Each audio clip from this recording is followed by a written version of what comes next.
There are stories we tell ourselves about safety, stories about neighborhoods where children laugh on bicycles, where porches glow warm at dinner time, where danger exists only in the pages of old newspapers.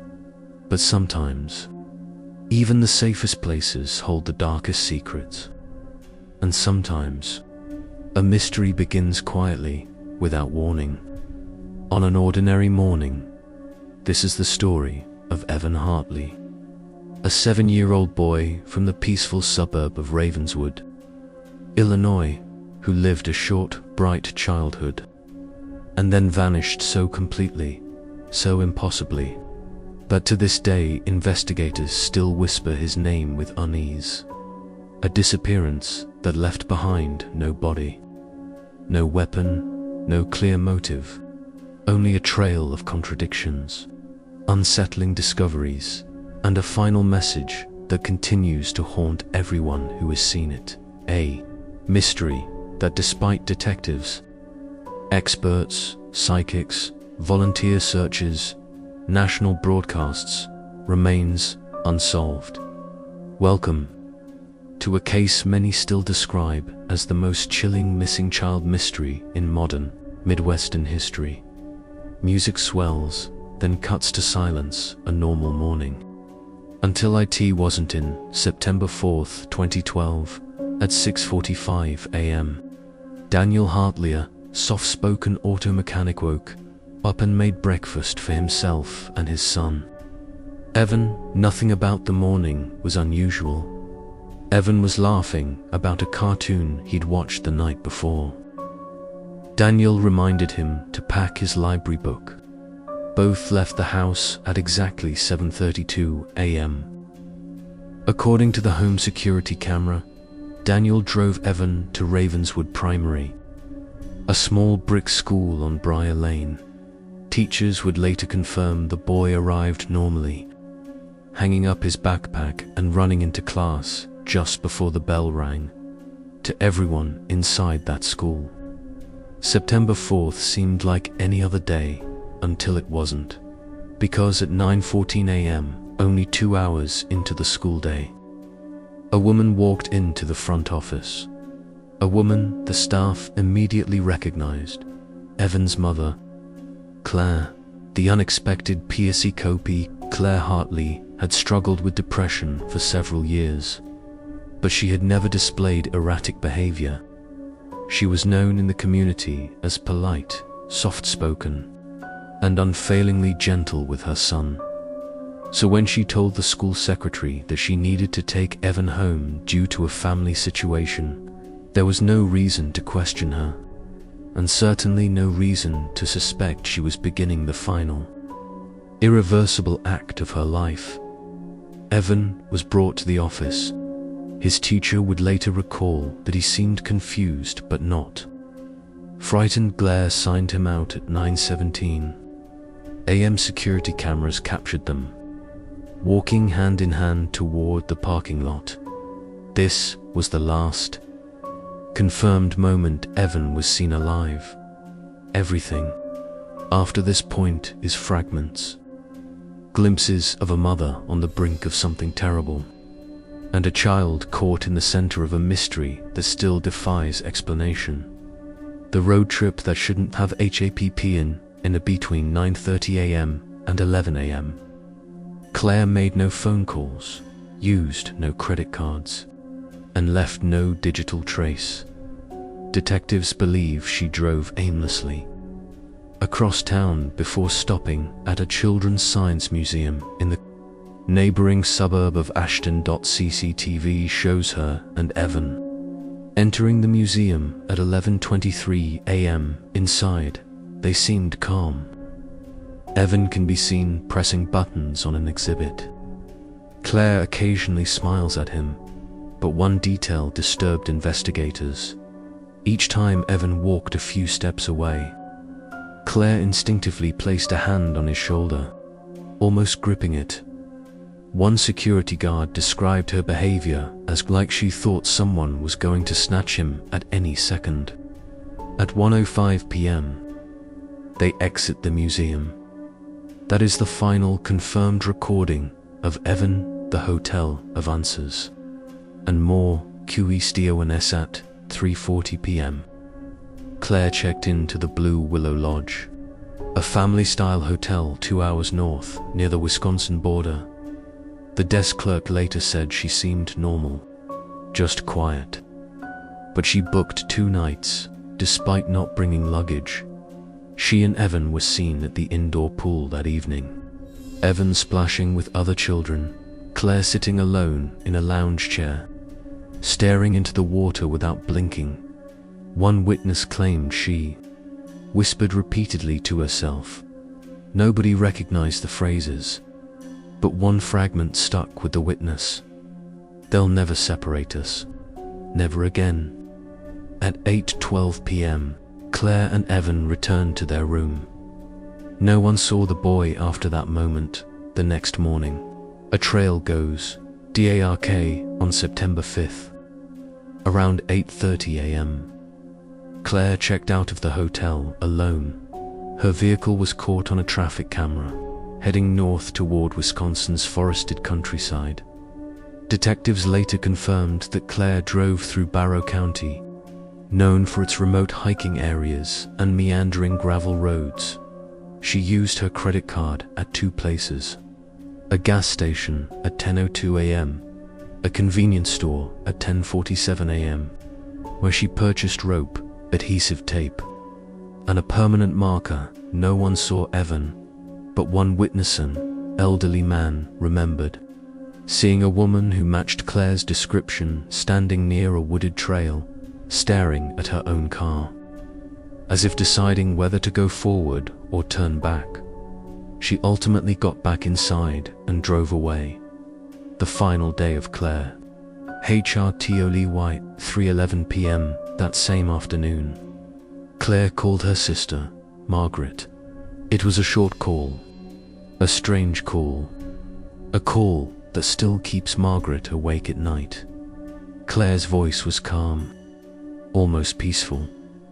She told her sister, "Everything will make sense soon. Evan is safe. You won't have to worry about him anymore." Margaret asked where Evan was. Claire ignored the question. Instead, she said, "Tell Daniel I'm sorry." But this was the only way. Then the line went dead. This phone call was the last time anyone heard Claire's voice. The motel, ROM, September 6th. At 11:55 a.m., housekeeping staff at the Red Pines Motel outside Rockford entered room 108. After multiple ignored knocks, inside, they found Claire's body. She had taken a lethal combination of sleeping pills and alcohol. She lay on the bed fully dressed, shoes still on, hands folded across her stomach. There were no signs of struggle, no signs of Evan, but on the table beside the bed was a note, 4 pages long, written in black marker. The note shook detectives to their core. Parts of it were coherent, even affectionate, but other sections were rambling, disjointed, and deeply disturbing. The most chilling sentence was, "Evan is with people who love him. He will never be found. This is the only way to protect him." Claire did not name these people. She provided no address, no phone number, no description. And at the very bottom of the note, in handwriting noticeably more frantic than the rest, she added, "Do not look for him, and do not dig." This final line has never been explained. The blood in the CAR investigators found Claire's SUV in the motel parking lot inside. On the back seat and door panel were small but undeniable samples of Evan's blood. Daniel, the father, explained that Evan had suffered regular nosebleeds. Doctors confirmed the condition. This meant the blood in the car could be harmless, but crime scene analysts noted that the blood was smeared, as if wiped hastily, as if cleaned up quickly, without care. A detail that left detectives uneasy. The terrain, EVID and CONDA, the SUV's wheel well, Forensic teams discovered granular clay, uncommon to Illinois, but typical of riverbanks in northern Wisconsin. This soil sample suggested Claire had driven off-road, likely near water, a place secluded enough to hand off a child, or to hide one forever. But no footprints were found. No clothing, no remains. Nothing. It was as if Evan had dissolved into the wilderness. The cell phone that was thrown away. Claire's phone was missing from the motel room. It was discovered 3 days later in a ditch beside Highway 94, screen shattered, apparently thrown from a moving car. Data recovery showed no calls about adoption, no contact with strangers, no searches about harming a child, no maps saved, no suspicious texts, nothing. Only 2 notes in her drafts folder. He deserves better than this life. And they said they can take him where I cannot go. The father who refuses to give Upa Daniel Hartley still believes his son is alive. Every year he holds a small gathering on Evan's birthday. Every year he leaves the porch light on. Every year he repeats the same sentence to reporters. Claire loved him too much to hurt him.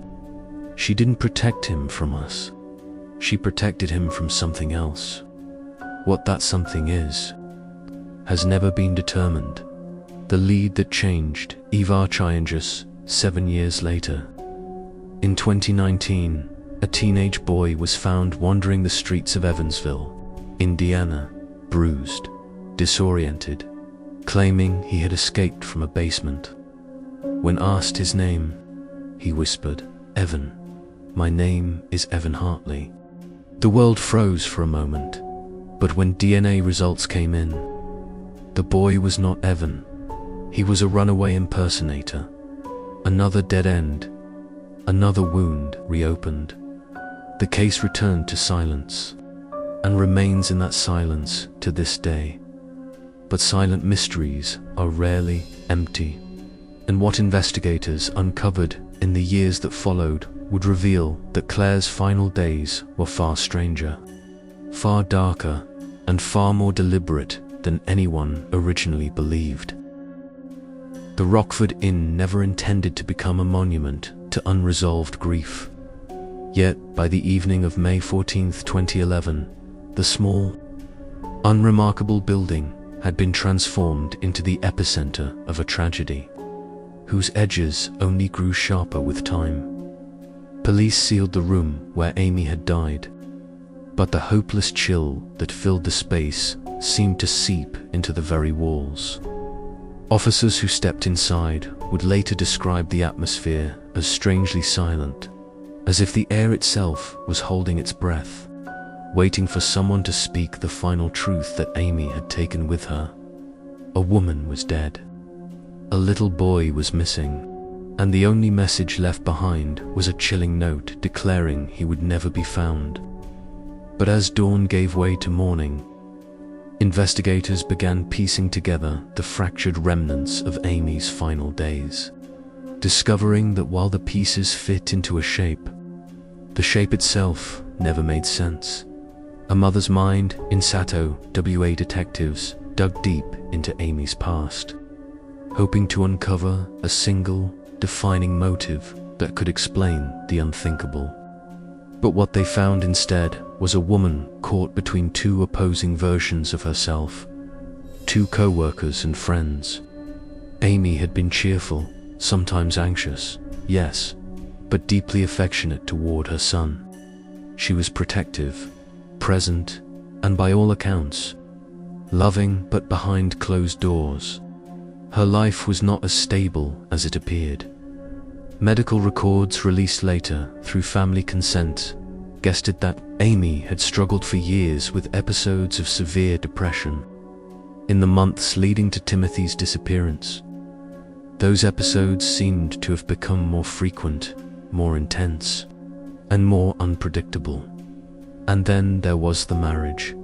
Friends close to the couple revealed that Amy believed James was planning to leave her. There had been arguments, whispered accusations, and increasing tension in the home. Amy feared losing custody of Timothea, feared that had taken root long before the events of May 2011. To investigators, these fragments painted a portrait of someone wrestling with emotional instability and a desperate, consuming fear of abandonment. But while these insights made the tragedy more complex, they brought them no closer to understanding the boy's fate, because every detail about Amy's final movements suggested not chaos, but careful, meticulous planning. Missing hours. Missing TRUTH. The last confirmed time Timothy was seen alive was on May 13th around noon, heard faintly through the phone as he complained about being hungry. His voice in the background was described as normal, calm, even playful. But after that moment, Timothy was gone. CCTV footage from the Family Dollar and Sullivan's Foods showed Amy alone. No child in sight. The final known movements before her suicide formed a narrow, unsettling timeline. May 13th to 12th, 0 p.m. Timothy heard in background during Amy's calls. May 13th, 7:25 p.m. Amy caught on camera at Family Dollar. May 13th to 8th, 0 p.m. Amy entered Sullivan's Foods pharmacy alone. May 13th, 11:15 p.m. Amy checked into the Rockford Instill alone. May 14th, approx 12 o'clock p.m. Amy found deceased. Timothy missing. That gap between noon and late evening became the focus of one of the most confusing investigations in Illinois history, because in those missing hours, Timothy either was given to someone, just as Amy claimed in her note, or met a fate too terrible to record. Detectives refused to accept either possibility without evidence. But there was a problem. There was no evidence at all. Analysis of the CAR. When investigators searched Amy's SUV, they found traces of Timothy's blood, initially alarming, but later explained by the severe nosebleed he'd reportedly suffered days earlier. But there were two things that could not be explained. One, clay and plant matter in the wheel wells determined that Amy had driven off-road, probably into a rural area with soft clay soil near a water source.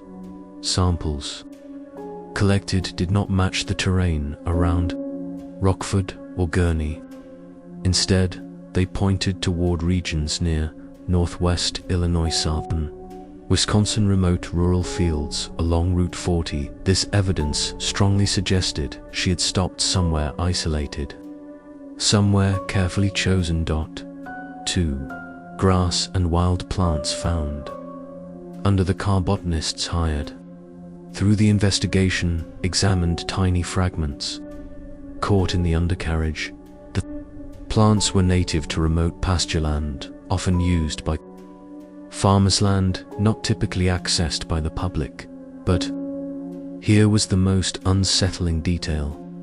The car contained no footprints, no mud inside the cabin, and no debris beyond what was stuck beneath the vehicle, meaning it didn't appear that Amy or Timothy ever stepped out into that terrain.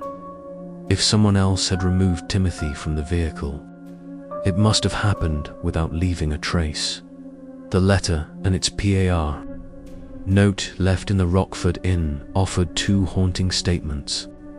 Timothy will never be found, but he is safe. Some investigators argued that Amy was simply trying to soften the blow of an irreversible act. Others believed she was telling the truth, that she had planned something far more elaborate than anyone realized. But the handwriting, the phrasing, the lack of panic or remorse, it all suggested one thing: Amy had made peace with her decision. A mother doesn't hand her child to strangers unless she trusts them. unless she believes rightly or wrongly that she is saving him. Family members later confirmed that Amy had once spoken about escaping life altogether, of starting over, when no one could find her. Could she have believed she was sparing Timothy from a future she feared? Or had she been manipulated by someone who promised her relief? Those questions would remain suspended in uncertainty. Because Amy's phone, her final link to the outside world, was thrown from her car onto a rural Wisconsin roadside, intentionally destroyed to erase the trail. But even this detail only deepened the mystery. Why destroy the phone after giving Timothy to someone? Why erase the trail if she claimed he was safe? Unless, perhaps, she feared that whoever had him wouldn't want to be found. Leads that led UNOWHRO for the next decade. Tips came from every corner of the country. A boy seen at a rest stop in Nebraska. A child matching Timothy's description enrolled in a small-town school in Utah. A teenager resembling him working at a gas station in Missouri. Every lead was investigated. Every lead was dead. But one tip stood out. 6 months after the disappearance, a farmer in southwest Wisconsin reported seeing a woman stop her SUV near a tree line on his property. He recalled she was alone, but swore he heard a second car engine shut off somewhere deeper in the woods. Investigators searched the area thoroughly. No remains, no belongings, nothing. It was as if the earth itself had swallowed any evidence that might have existed. The false Timothy and the hope that died with him. April 3rd, 2019 began as an ordinary spring day in Newport, Kentucky, until a frantic teenager appeared on the streets, begging for help. Pale, trembling, terrified, he claimed to be Timothy Pitson. For 24 hours, the world held its breath. News vans rushed to Aurora. James collapsed in tears when he heard. The entire case exploded online. Every forum, every social channel, every missing child organization. But in one devastating sweep of DNA processing, the hope evaporated. The teenager was not Timothy. He was Brian Michael Reaney, a 23-year-old ex-convict with a history of deception and mental health issues. Why he chose Timothy's name remains a chilling mystery. Maybe he wanted attention. Maybe he wanted to wound the world that wounded him. Maybe he wanted to disappear into someone else's life. But whatever his reason, the effect on Timothy's family was shattering. James later said, "I died twice that week." Reaney was charged with false identity reporting it. No punishment could equal the emotional damage left behind after the hoax. The case, once a national focus, dimmed again into quiet obscurity. But questions lingered, festering in the shadowy corners of the investigation. Because if someone had raised Timothy in secret, he might be a teenager now. He might not know who he is. He might even believe his mother abandoned him by choice, not desperation. Or he might be living a life carefully constructed to hide him from the world, hidden for reasons no one alive today fully understands. The case grows. DRKRN 2021. A retired detective revisited the case files, looking for inconsistencies. He noticed something strange. Amy had purchased multiple envelopes and stationery the night before her death. Yet only one letter, the suicide note, was ever found. Where were the others? Who were they addressed to? Were they mailed, destroyed, hidden? What if she wrote letters not of apology but of instruction? What if someone, somewhere, received one? This theory, improvable haunting, suggests Timothy's disappearance was not an act of madness, but an act of arrangement, the streamed THEOR, wide based on soil and botanical analysis. Investigators reconstructed a likely location where Amy had stopped. A rural water crossing surrounded by dense greenery, somewhere isolated, somewhere quiet. The type of place where a brief meeting could unfold unseen. Locals say that near parts of Route 40, there are dozens of old farmers, trails, paths nobody uses anymore. A car could pull in, another car could pull out, and the world would never know. Some investigators believe Amy met someone there. Someone who took Timothy without leaving evidence. Someone familiar with rural backroads, a relative, a stranger, a member of a hidden community, a person Amy trusted blindly. No theory has ever gained traction, but the idea persists, because nothing about this case feels random. Nothing suggests impulse. Everything feels deliberate, quietly orchestrated, hidden beneath layers of misdirection. 10 years later, the shadow of what might be's. The years passed. Age progressed, images of Timothy continued to circulate. A teenager. Brown hair, soft jawline, warm eyes that looked hopeful, even through digital estimations. James kept each image framed, though he'd never publicly admitted whether they brought him comfort or torment. In interviews, he repeated the same words. Amy said he was safe. I choose to believe her.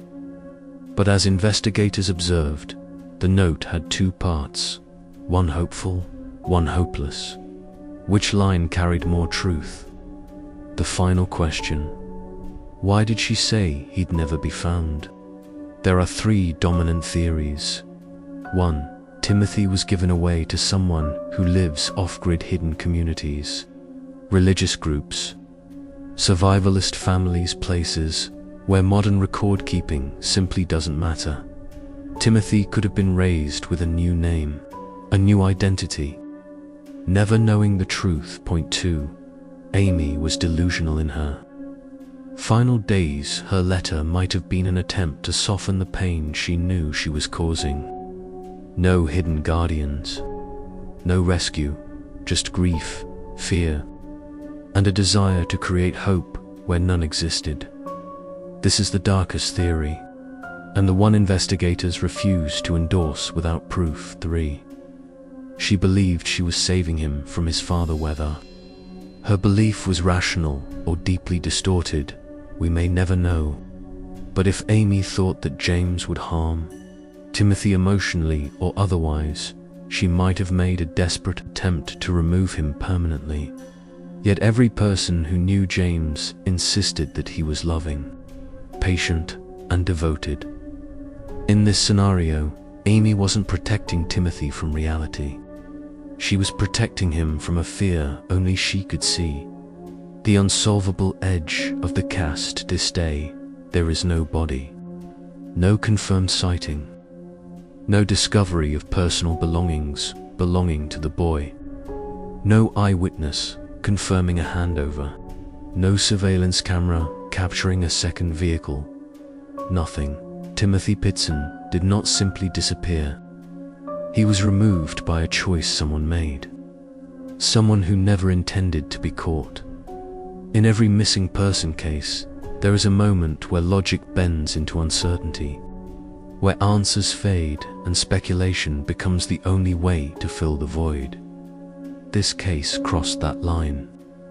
Long ago, whether Timothy lives a quiet life under another name, whether his identity has been overwritten by time and secrecy, or whether the truth lies buried somewhere beneath the streams and wooded edges of rural Wisconsin.